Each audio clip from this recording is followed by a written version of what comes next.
नमस्कार दोस्तों, मैं जनरल अवेयरनेस या सामान्य अध्ययन के अंतर्गत इतिहास विषय से संबंधित महत्वपूर्ण प्रश्नों की सीरीज लेकर चल रहा हूं, जिसमें मैंने UPSC, PCS, SSC, CGL, NTPC और सीडीएस और पुलिस सभी परीक्षाओं में आने वाले महत्वपूर्ण प्रश्नों का समावेश कर दिया है। और आज मैं जैन धर्म से रिलेटेड चौथी वीडियो लेकर आ गया हूं। और जिन्होंने हमारी पुरानी वीडियो नहीं देखी हैं वे हमारे डिस्क्रिप्शन लिंक में जाकर देख सकते हैं या हमारे चैनल की प्ले लिस्ट में जाकर देख सकते हैं। और मेरा निरंतर यही प्रयास है कि मैं आपकी तैयारी में हमेशा आपके साथ हूँ और आपकी तैयारी बेहतर तरीके से करवाऊँगा।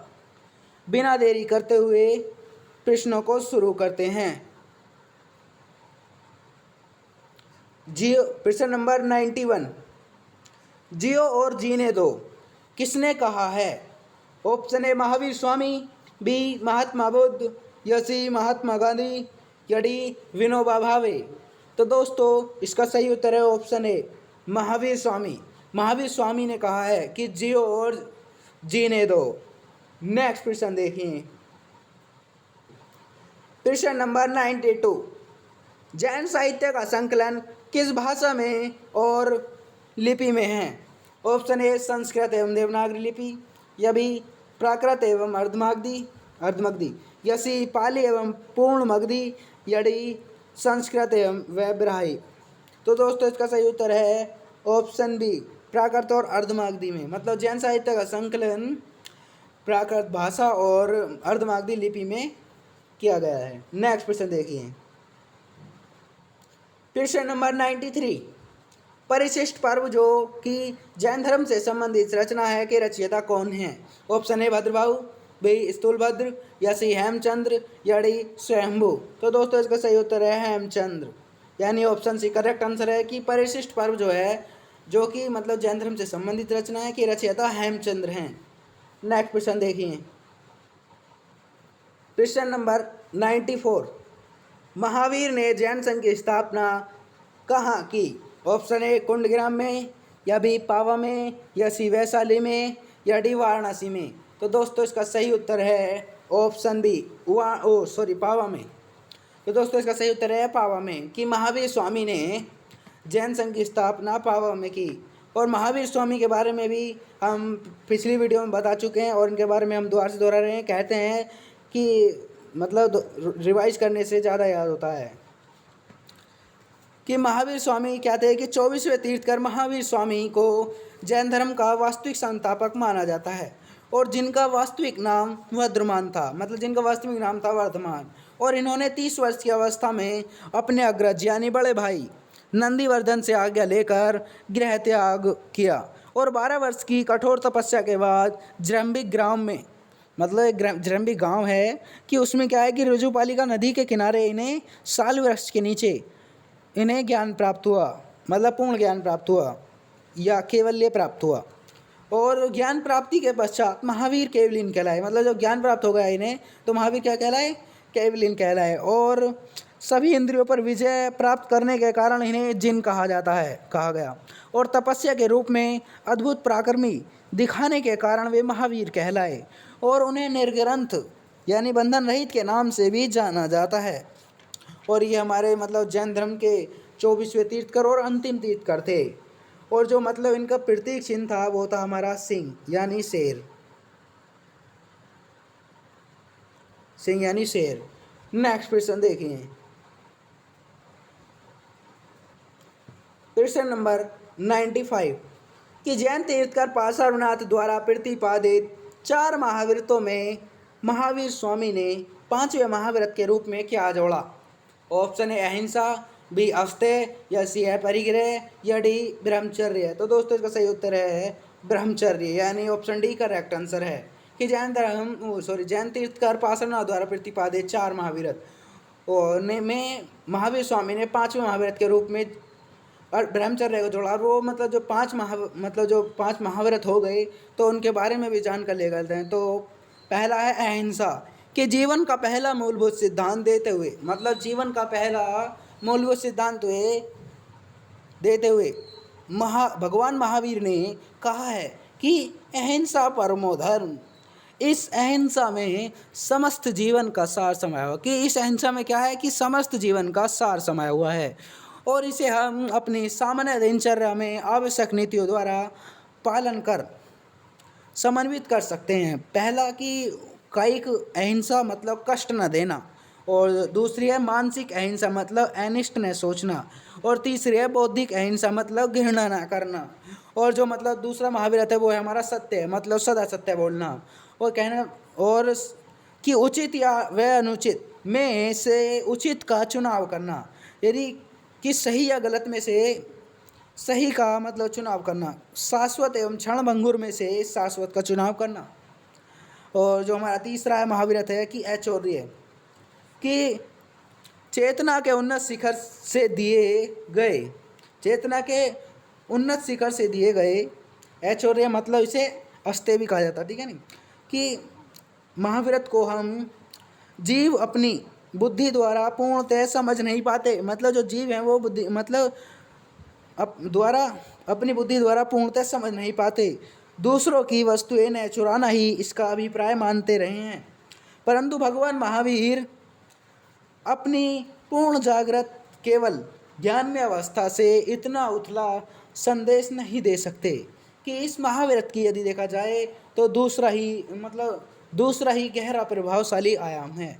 और जो मतलब चौथा था, मतलब पार्श्वनाथ जी के 4 थे महावीरत, तो उनमें चौथा था अपरिग्रह, मतलब संपत्ति न रखना। अब ये कहने का मतलब कि जो स्वरूप के प्रति जागृत हो जाता है और शरीर मन बुद्धि को अपना न मानते हुए जीवन व्यतीत करता है, मतलब जो स्वरूप के प्रति जागृत हो जाता है और शरीर मन बुद्धि को अपना न मानते हुए जीवन व्यतीत करता है, और उसकी बाह्य दिनचर्या संयमित दिखती है, जीवन की हर अवस्था में अपरिग्रह का भाव दृष्टिगोचर होता है, तथा भगवान महावीर के पद पर उस भव्यात्मा का अनुगमन होता है। और जो महावीर स्वामी ने जो 5वां विरत जोड़ा था वो था हमारा ब्रह्मचर्य। तो हम ब्रह्मचर्य के बारे में जान लेते हैं कि जब मनुष्य उचित अनुचित में से उचित का चुनाव करता है, मतलब सही या गलत में से सही का चुनाव करता है, एवं अनित्य शरीर मन बुद्धि से ऊपर उठकर शाश्वत स्वरूप में स्थित होता है, कि अनित्य शरीर मन बुद्धि से ऊपर उठकर शाश्वत स्वरूप में स्थित होता है, तो परिणामतः वह अपनी आनंद रूपी स्वसत्ता के केंद्र बिंदु पर लौटता है, जिसे ब्रह्मचर्य कहा जाता है। नेक्स्ट प्रश्न देखिए, प्रश्न नंबर 96, महावीर स्वामी के भिक्षुणी संघ की प्रधान कौन थी? ऑप्शन ए ये चंदना है, यहाँ पर रह नहीं है ये वाला, चंदना, बी खेमा, या सी सुजाता, या डी त्रिशला। तो दोस्तों इसका सही उत्तर है ऑप्शन ए चंदना। महावीर स्वामी के भिक्षुणी संघ की प्रधान चंदना थी। और चंदना के बारे में भी जानकारी कर लेते हैं, मतलब प्रथम भिक्षुणी भी थी, और जो मतलब इनके प्रथम शिष्य थे उनके बारे में भी जानकारी कर लेते हैं कि जब महावीर स्वामी को ज्ञान प्राप्त हो गया था तो इन्होंने अपना प्रथम उपदेश राजगृह में विपुलाचल नामक पहाड़ी पर बाराकार नदी के तट पर दिया। मतलब अब प्रथम जो उपदेश दिया था वो राजगृह में विपुलाचल नामक पहाड़ी पर बाराकर नदी के तट पर दिया। और इनका प्रथम शिष्य जमालिस यानी महावीर स्वामी की जो बेटी थी अन्नोजा प्रियदर्शिनी, तो उनके पति जामालिस यानी महावीर स्वामी के दामाद बने। और वैशाली के राजा चेतक जो इनके मामा भी थे शिष्य बने। और चंपा नरेश दधिवाहन की शिष्य, मतलब चंपा नरेश जो थे दधिवाहन भी इनके शिष्य बने। और जो दधिवाहन की पुत्री जो थी चंदना, जो कि प्रथम भिक्षुणी बनी और भिक्षुणी संघ की प्रधान भी बनी। नेक्स्ट प्रश्न देखिए,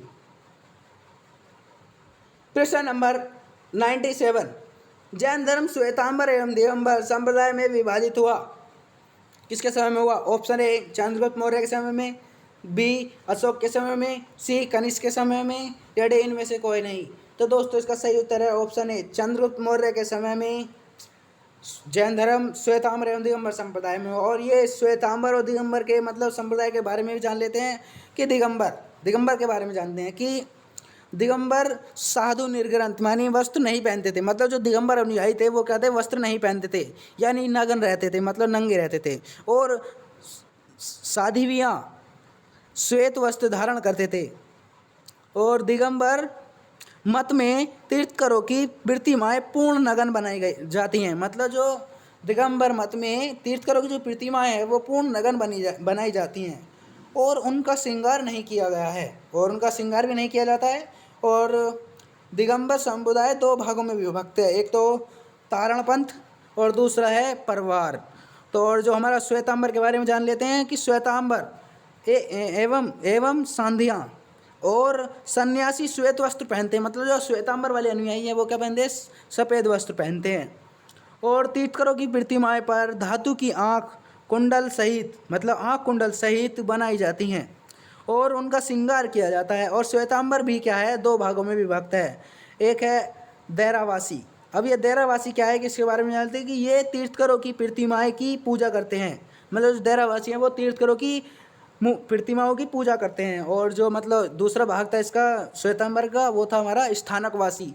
और ये मूर्ति पूजा नहीं करते बल्कि साधु संतों को ही पूजते हैं। मतलब जो स्थानकवासी हैं वो मूर्ति पूजा नहीं करते बल्कि साधु संतों को ही पूजते हैं। और स्थानकवासी भी मतलब दो भाग हैं। मतलब स्थानकवासी क्या हैं, दो भाग हैं। और एक है 22पंथी और दूसरा है 13पंथी। नेक्स्ट प्रश्न देखिए, प्रश्न नंबर 98, निम्नलिखित में से कौन धर्म पुनर्जन्म में विश्वास करते हैं। तो निम्न में कौन से धर्म है जो पुनर्जन्म में विश्वास करते हैं। 1 हिंदू धर्म, बी बौद्ध धर्म या सी जैन धर्म। तो दोस्तों इसका सही उत्तर है ऑप्शन ए, जैन धर्म भी उसमें विश्वास करते हैं पुनर्जन्म में, और बौद्ध धर्म भी पुनर्जन्म में विश्वास करता है, और जैन धर्म भी पुनर्जन्म में विश्वास करते हैं। नेक्स्ट प्रश्न देखिए, प्रश्न नंबर 99, जैन धर्म को अंतिम राज का संरक्षण किस वंश के शासकों ने दिया। ऑप्शन ए बंगाल के पाल, बी बंगाल के सेन, या ये हमारा सी ऑप्शन है, सी कि गुजरात के चालुक्य, या डी इनमें से कोई नहीं। तो दोस्तों इसका सही उत्तर है ऑप्शन सी, करेक्ट आंसर है कि गुजरात के चालुक्य। कि जैन धर्म को अंतिम राज के संरक्षण गुजरात के चालुक्य वंश के शासकों ने दिया। और इस प्रश्न के मतलब ये प्रश्न कई बार रिपीट हो चुका है और इस प्रश्न के बारे में हम पहले भी बात कर चुके हैं। नेक्स्ट प्रश्न देखिए, प्रश्न नंबर 100, कि जैनियों का विश्वास है कि जैन मत 24वें तीर्थंकरों की शिक्षाओं का परिणाम है। इस कथन के आलोक में निम्नलिखित में से कौन सा एक वर्तमान महावीर के विषय में सही है।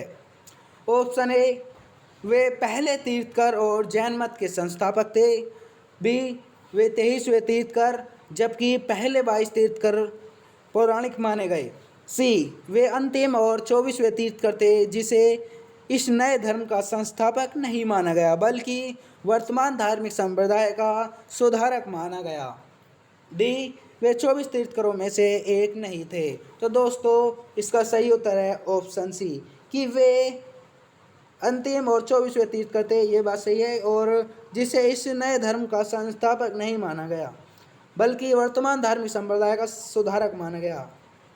तो हमारा दोस्तों सही उत्तर है ऑप्शन सी, करेक्ट आंसर है। नेक्स्ट प्रश्न देखिए, प्रश्न नंबर 101, सूची 1 को सूची 2 के साथ सुमिलित कीजिए। सूची 1 में है आचार्य और सूची 2 में सिद्धांत। तो लकुली सिद्धांत किससे संबंधित है हमारा, मतलब ए लकुली सिद्धांत हमारा पाशुपत से संबंधित सिद्धांत, और नागार्जुन सिद्धांत किससे है रिलेटेड, वो है हमारा शून्यवाद, और भद्रबाहु जैन, और गोसाल आजीवक।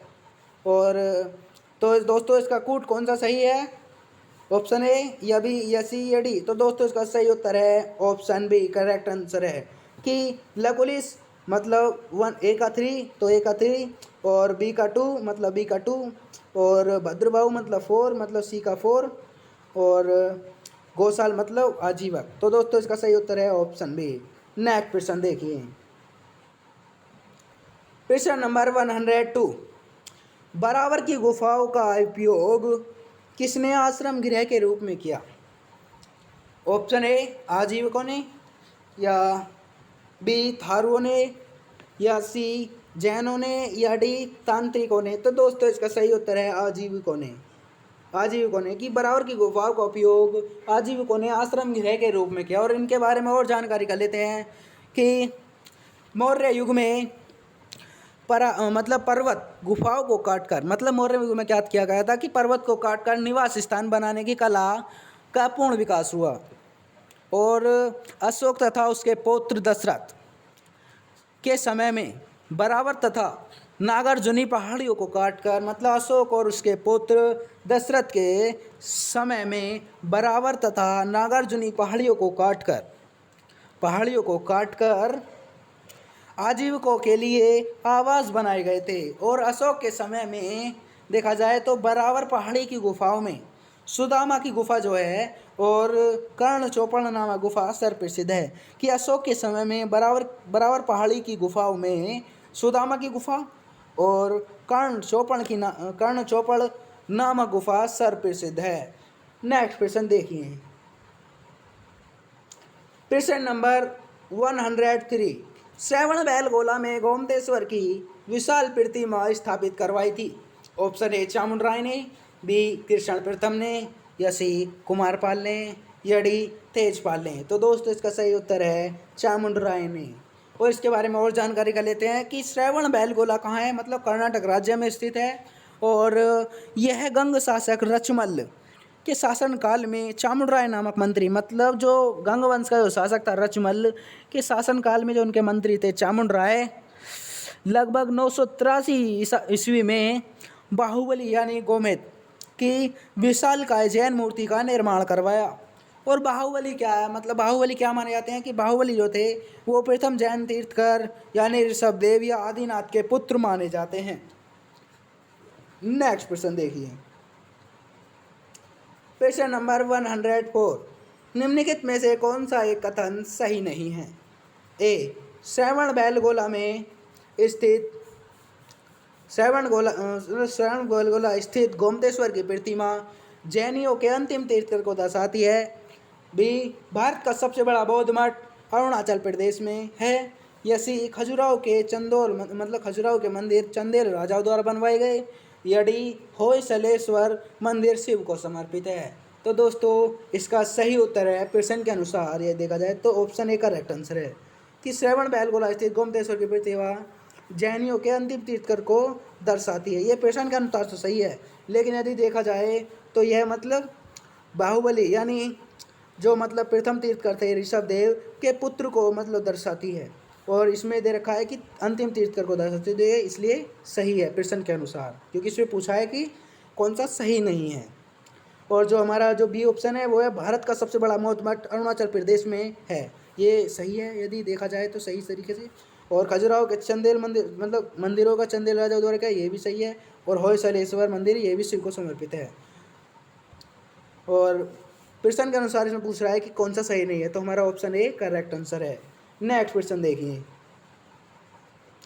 प्रश्न नंबर 105, सूची 1 को सूची 2 के साथ सुमेलित कीजिए। सूची 1 महावीर के नाम दिए गए हैं सूची 1 में, और सूची 1 में अर्थ। तो केवलिन का नाम मतलब कब रखा गया था? एक तो जब इन्हें पूर्ण ज्ञान हो गया था। और जिन मतलब इंद्रियों को जीतने वाला। और महावीर अपरिमित पराक्रमी और निर्ग्रंथ बंधन रहित। तो दोस्तों इसका कूट ऑप्शन ए करेक्ट आंसर है। ए मतलब ए का 1 मतलब पूर्ण ज्ञानी केवलिन, और बी मतलब जिन इंद्रियों को जीतने वाला 2, और सी महावीर यानी तीसरा जो है अपरिमित पराक्रमी, या डी निर्ग्रंथ यानी बंधन रहित। नेक्स्ट प्रश्न देखिए, प्रश्न नंबर 106, कथन ए और कारण आर दिया है कि जैन धर्म के अहिंसा बल ने कृषकों को जैन धर्म अपनाने से रोका। कारण आर कृषि में कीटों एवं कीड़ों की हत्या होना शामिल है। तो इनमें मतलब ऑप्शन दिया है, इनमें कौन सा सही है कि कौन से सही हैं, कि ए और आर दोनों सही हैं और आर ए की सही व्याख्या करता है। बी, ए और आर दोनों सही हैं, आर ए की सही व्याख्या नहीं करता है। सी, ए सही है किंतु आर गलत है। डी, ए गलत है किंतु आर सही है। तो दोस्तों इसका सही उत्तर है ऑप्शन ए, कि ए और आर दोनों सही हैं, कि कथन ए और कथन आर दोनों सही हैं। और जो कथन मतलब कारण आर जो है, जो कारण आर है हमारा, वो क्या है, कारण आर मतलब कृषकों में कीटों एवं कीड़ों की हत्या होना शामिल है। वो कथन ए यानी जैन धर्म के अहिंसा पर बल ने कृषकों को जैन धर्म अपनाने से रोका। आर मतलब यानी आर ए की सही व्याख्या करता है। ऑप्शन ए करेक्ट आंसर है, मतलब सही आंसर है। नेक्स्ट क्वेश्चन देखिए, क्वेश्चन नंबर 107। महान धार्मिक घटना महामस्तकाभिषेक निम्नलिखित में से किससे संबंधित है और किसके लिए की जाती है? Option A Bahubali, B Buddha, या सी महावीर, या डी नटराज। तो दोस्तों इसका सही उत्तर है ऑप्शन ए बाहुबली। और इसके बारे में और जानकारी कर लेते हैं कि महामस्तकाभिषेक जैन धर्म का एक महत्वपूर्ण उत्सव है। कि महामस्तकाभिषेक क्या है? जैन धर्म का एक महत्वपूर्ण उत्सव है जो 12 वर्ष के अंतराल पर कर्नाटक राज्य के श्रवणबेलगोला में आयोजित किया जाता है। मतलब महामस्तकाभिषेक क्या है कि जो जैन धर्म है वो उसका क्या है, एक महत्वपूर्ण उत्सव है, मतलब एक त्यौहार एक तरीके से, जो 12 वर्ष के अंतराल पर कर्नाटक राज्य के श्रवणबेलगोला में आयोजित किया जाता है। और यहाँ पर भगवान संतिया गोमतेश्वर बाहुबली की 18 मीटर ऊंची मूर्ति स्थापित है। जो श्रवणबेलगोला है कर्नाटक में, तो वहाँ पर क्या है, 18 मीटर ऊंची मूर्ति स्थापित है बाहुबली जी की, मतलब गोमतेश्वर बाहुबली की 18 मीटर ऊंची मूर्ति स्थापित है। और वर्ष 2006 में महामस्तकाभिषेक हो चुका है। मतलब जो कर्नाटक राज्य के श्रवणबेलगोला में क्या हुआ है कि 2006 में क्या है, महामस्तकाभिषेक हो चुका है। और जो फरवरी 2018 में संपन्न भी हो गया है। नेक्स्ट क्वेश्चन देखिए, प्रश्न नंबर 108। जैन शिल्पकला के उदाहरण हैं। ऑप्शन ए उड़ीसा का बाघ गुफा और खंडगिरी हाथी गुम्फा मंदिर, बी आबू राजस्थान का दिलवाड़ा मंदिर, या 3 रणकपुर जोधपुर के निकट का चौमुख मंदिर, या 4 श्रवणबेलगोला कर्नाटक का गोमतेश्वर या बाहुबली की प्रतिमा। तो दोस्तों इनमें शिल्पकला के उदाहरण हैं। जो ऑप्शन मतलब 1 जो दे रखा है ये भी शिल्पकला का, मतलब उड़ीसा का बाघ गुफा और खंडगिरी हाथी गुम्फा मंदिर क्या है, जैन शिल्पकला के उदाहरण हैं। और जो दूसरा दे रखा है कि आबू राजस्थान का जो दिलवाड़ा मंदिर है ये भी जैन शिल्पकला का उदाहरण है। और जो रणकपुर यानी जोधपुर के निकट जो का चौमुख मंदिर है वो भी क्या है, जैन शिल्पकला का उदाहरण है। और जो चौथा दे रखा है कि श्रवणबेलगोला कर्नाटक का गोमतेश्वर या बाहुबली की प्रतिमा, यह भी जैन शिल्पकला की क्या है, उदाहरण है। तो इसलिए हमारा ऑप्शन ए करेक्ट आंसर है। ये चारों मतलब ये जो चारों दिए गए हैं ये क्या है, जैन शिल्पकला के उदाहरण हैं। नेक्स्ट क्वेश्चन देखिए, क्वेश्चन नंबर 109 कि महावीर स्वामी के अनुसार किसी व्यक्ति का जन्म किसके अनुसार उच्च या निम्न कुल में होता है। मतलब महावीर स्वामी के अनुसार कोई व्यक्ति है का जन्म जो है किसके अनुसार उच्च या निम्न कुल में होता है। ऑप्शन ए पूर्व जन्म में अर्जित पुण्य एवं पाप के अनुसार, बी पूर्व जन्म में उच्च एवं निम्न कुल में जन्म लेने के अनुसार, या बी ए और बी दोनों, या डी इनमें से कोई नहीं। तो दोस्तों इसका सही उत्तर है ऑप्शन ए पूर्व जन्म में अर्जित पुण्य एवं पाप के अनुसार। यानी कहने का मतलब है कि किसी मतलब कोई व्यक्ति है उसने क्या है, जो मतलब उसका जो पिछला जन्म है उसमें उसने क्या है, पुण्य किए हैं या पाप किए हैं, उसके अनुसार किसी व्यक्ति का मतलब महावीर के अनुसार क्या है, उच्च या निम्न कुल में होता है उसका जन्म। नेक्स्ट क्वेश्चन देखिए, क्वेश्चन नंबर 110 जैन धर्म में क्या वर्जित है। ऑप्शन ए युद्ध, बी कृषि, या सी ए और बी दोनों, या डी इनमें से कोई नहीं। तो दोस्तों इसका सही उत्तर है ऑप्शन ए यानी ए और बी दोनों। और ए और बी दोनों है हमारे युद्ध एवं कृषि। और ये क्यों वर्जित हैं जैन धर्म में, क्योंकि इनसे क्या होता है, मतलब इन दोनों से क्या होती है, हिंसा होती है। क्या होती है, हिंसा होती है।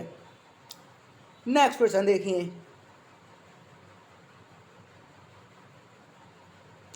Question number 111।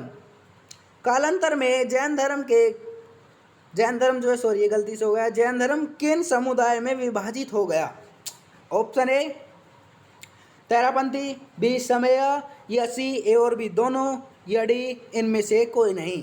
तो दोस्तों इसका सही उत्तर है ऑप्शन सी, यानी और ए और बी दोनों, तेरापंथी और समय। और जो तेरापंथी वाले हैं वो है हमारे श्वेतांबर वाले। तेरापंथी वाले कौन से हैं? श्वेतांबर वाले। तेरापंथी वाले कौन से हैं? श्वेतांबर वाले। और जो हमारे ये समय वाले हैं वो हैं हमारे दिगंबर संप्रदाय वाले अनुयायी, जो कुछ हैं, जो समुदाय बटा दिगंबर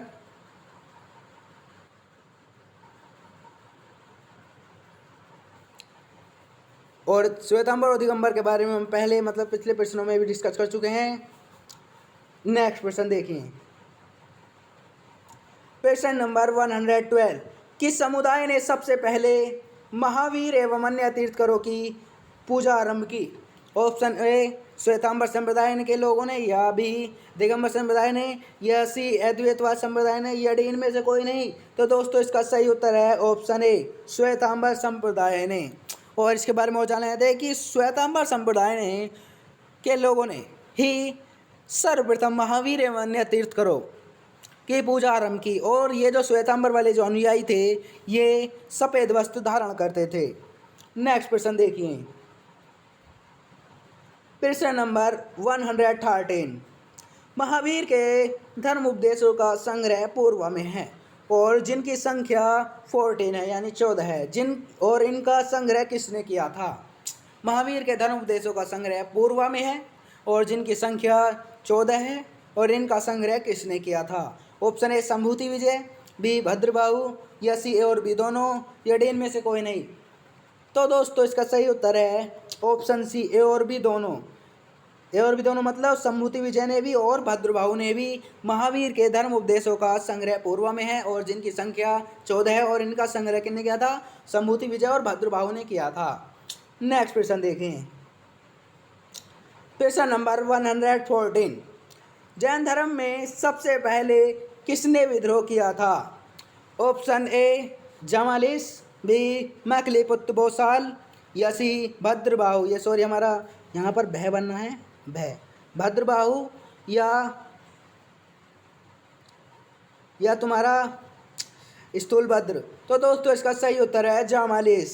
और महावीर के दामाद थे ये, और जो महावीर की पुत्री थी अनोजा प्रियदर्शनी, यानी उनके पति थे। और ये उनके महावीर जी के प्रथम शिष्य भी थे जमालिस। और इनके बारे में और जानकारी कर लेते हैं कि ज्ञान प्राप्ति के बाद जब महावीर ने क्या था कि प्रथम उपदेश दिया, राजगृह में अपना प्रथम उपदेश दिया और विपलाचल पहाड़ी पर बारकर नदी के तट पर दिया। और इनका प्रथम शिष्य कौन बने? जमालिस, यानी इनके दामाद। वैशाली के राजा चेतक, जो कि इनके मामा भी थे, शिष्य बने। और चंपा नरेश दधिवाहन भी महावीर स्वामी के शिष्य बने। और जो दधिवाहन की जो पुत्री थी चंदना, वो महावीर स्वामी की प्रथम भिक्षुणी बनी। और अब ये जो मखलीपुत्र ऑप्शन है हमारा, इनके बारे में भी जानकारी कर लेते हैं। मखलीपुत्र गोसाल के बारे में जानकारी करते हैं कि आजीवक संप्रदाय के संस्थापक मखलीपुत्र गोसाल थे। जो आजीवक संप्रदाय था उसके संस्थापक कौन थे? मखलीपुत्र गोसाल। और प्रारंभ में ये क्या थे कि महावीर स्वामी के शिष्य थे। प्रारंभ में क्या थे? ये महावीर स्वामी के शिष्य थे, परंतु मतभेद होने पर उनसे अलग हो गए और नए संप्रदाय यानी आजीवक संप्रदाय की नींव डाली या स्थापना की। और आजीवक संप्रदाय नियतिवाद में विश्वास करता है। जो आजीवक संप्रदाय इन्होंने बनाया था, जो स्थापना की थी, तो ये क्या था? नियतिवाद में विश्वास करता है, जिसके अनुसार संसार की प्रत्येक वस्तु, जिसके अनुसार क्या है कि संसार की जो प्रत्येक वस्तु है, वो प्रत्येक वस्तु जो है भाग्य द्वारा पूर्ण नियंत्रित एवं संचालित होती है। जो प्रत्येक वस्तु क्या होती है कि भाग्य द्वारा पूर्ण नियंत्रित एवं संचालित होती है और मनुष्य के जीवन पर उसके कर्मों का कोई भी प्रभाव नहीं पड़ता। महावीर के समान गोसाल भी ईश्वर की सत्ता में विश्वास नहीं करते थे। महावीर के समान क्या थे? महावीर के समान गोसाल भी ईश्वर की सत्ता में विश्वास नहीं करते थे तथा जीव और पदार्थ को अलग अलग तत्व मानते थे। और जो ये हमारे ऑप्शन सी दे रखे हैं भद्रबाहु और ये डी जो दे रखे हैं, इनके बारे में भी जानकारी कर लेते हैं। जो ये हमारे भद्रबाहु हैं, ये सॉरी हमारा भद्र ऐसे लिख रहा, शुरू में भद्र बह है, बह भालू। और जो मतलब श्वेता मतलब भद्रबाहु जो थे वो थे हमारे दिगंबर नामक संप्रदाय के नेतृत्व में, मतलब दिगंबर संप्रदाय बनाया गया था जब कि मगध अकाल के दौरान जो भद्रबाहु थे मगध अकाल के दौरान अपने अनुयायियों के साथ दक्कन और दक्षिण में भिक्षुओं का पलायन, मतलब उन्हें मतलब वहाँ से चले गए थे, दक्षिण में चले गए थे मगध से। और इनका मतलब इन्होंने कहा था भद्रबाहु जी ने कि अपने अनुयायियों के लिए नग्न रहने के लिए कहा था। और जो मतलब ये स्थूल भद्र दे रखा है हमारा ऑप्शन डी, और इनके बारे में क्या है कि स्थूल भद्र श्वेतांबर जो लोग सफ़ेद वस्त्र धारण करते थे, मतलब स्थूल भद्र ने अपने अनुयायियों को सफ़ेद वस्त्र धारण करने के लिए कहा था, जो लोग अकाल के दौरान मगध में ही रह रहे थे, मतलब मगध में ही रह रहे थे या उत्तर में, मतलब मगध में यानी उत्तर में रह रहे थे। नेक्स्ट क्वेश्चन देखिए, प्रश्न नंबर 115, किस वंश के मंत्री के प्रोत्साहन से कर्नाटक के श्रवणबेलगोला में विशाल बाहुबली यानी गोमतेश्वर की मूर्ति का निर्माण किया गया? Option A Gangavansh, B Haryanka वंश, सी नंदवंश या डी शिशुनाग वंश। तो दोस्तों इसका सही उत्तर है ऑप्शन ए गंगवंश। और इसके बारे में और जानकारी कर लेते हैं कि मैसूर के गंगवंश के मंत्री चामुंड के प्रोत्साहन से कर्नाटक के श्रवणबेलगोला में 10वीं शताब्दी के मध्य भाग में विशाल बाहुबली की मूर्ति यानी गोमतेश्वर की मूर्ति का निर्माण किया गया। और जो ये ऑप्शन 3 दे रखे हैं, मतलब हर्यक वंश और नंदवंश और शिशुनाग वंश, आप इनके बारे में हमारी पिछली वीडियो में देख सकते हैं। नेक्स्ट प्रश्न देखिए, प्रश्न नंबर 116, मौर्योत्तर युग में जैन धर्म का प्रसिद्ध केंद्र था? Option A Mathura, B Shravasti या सी उज्जैनी या डी इनमें से कोई नहीं। तो दोस्तों इसका सही उत्तर है ऑप्शन ए मथुरा। और इसके बारे में जानकारी कर लेते हैं कि मौर्योत्तर युग में मथुरा जैन धर्म का प्रसिद्ध केंद्र था। और मथुरा कला का जो संबंध है वो जैन धर्म से ही है। मथुरा कला का संबंध किससे है? जैन धर्म से ही है। मथुरा कला का संबंध जैन धर्म से है।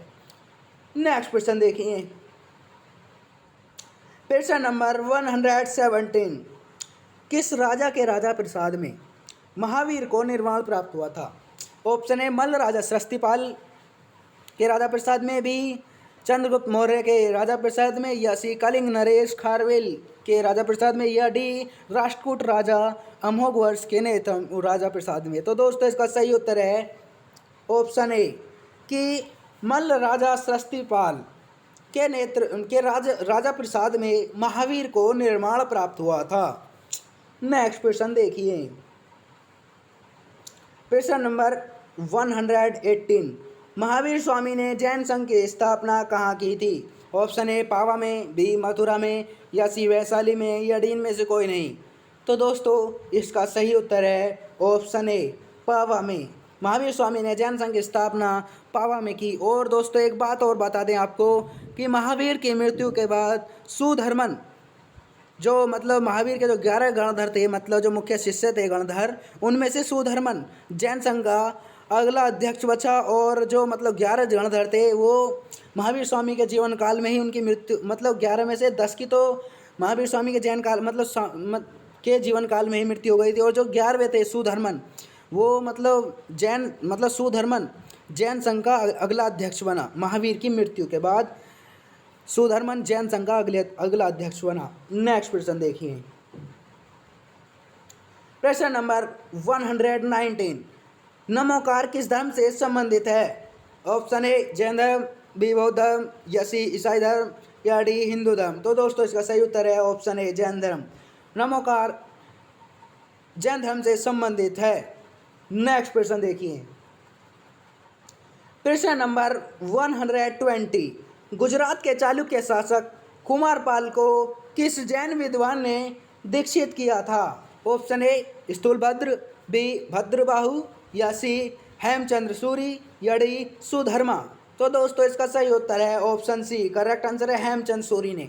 और ये कह रहा है कि गुजरात के चालुक्य शासक कुमार पाल को हेमचंद सूरी नामक विद्वान ने, जैन विद्वान ने दीक्षित किया था। और इनके बारे में और जानकारी कर लेते हैं कि हेमचंद सूरी गुजरात के जो चालुक्य शासकों जयसिंह एवं कुमार पाल की सभा में निवास करते थे। जो हेमचंद सूरी थे वो गुजरात के चालुक्य शासकों यानी जयसिंह एवं कुमार पाल की सभा में निवास करते थे और कुमार पाल को हेमचंद सूरी ने ही दीक्षित किया था। तो दोस्तों हमारे प्रश्नों की सीरीज समाप्त हो चुकी है और अगली वीडियो में नेक्स्ट टॉपिक के साथ फिर मुलाकात होगी। तब तक के लिए जय हिंद, जय भारत। Thanks for watching. 100% तैयारी के लिए हमारे चैनल को सब्सक्राइब करें और साथ ही बेल आइकन पर दबा दीजिए, जिससे हमारी नई वीडियो का नोटिफिकेशन आपको मिलता रहे। और हमारे चैनल पर टीजीटी, पीजीटी, पीटीआई, केवीएस और सभी एग्जामिनेशनों की तैयारी करवाई जाती हैं और भूगोल से संबंधित भी तैयारी करवाई जाती है और संविधान से रिलेटेड भी तैयारी की जाती है।